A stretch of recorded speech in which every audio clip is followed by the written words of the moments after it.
మనకు జూన్ 13వ తారీఖు నుండి నూతన విద్యా సంవత్సరం ప్రారంభమైంది. అప్పటి నుండి కూడా ప్రతి ఒక్క విద్యార్థులు, అలానే కళాశాలకు వెళ్ళేవాళ్ళు, పాఠశాలకు వెళ్ళే వాళ్ళందరూ కూడా విద్యను అభ్యసించడానికి, మంచి ఉన్నత చదువులు చదువుకోవడానికి పాఠశాలకు వెళ్తూ ఉన్నారు. అలా వెళ్ళే ముందు వారి తల్లిదండ్రులు వారి చేత ఇప్పుడు నేను చెప్పబోయేటువంటి శ్లోకాన్ని చదివించినట్లయితే వారికి సుసంపన్నమైనటువంటి విద్య, మంచి జ్ఞానము కూడా లభిస్తాయి.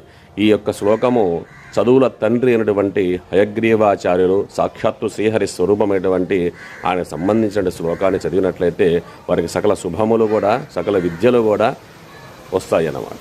ఆ శ్లోకం ఏంటయ్యా అంటే, ఓం జ్ఞానానందమయం దేవం నిర్మలం స్ఫటికాకృతిం ఆధారం సర్వ విద్యానాం హయగ్రీవముపాస్మహే.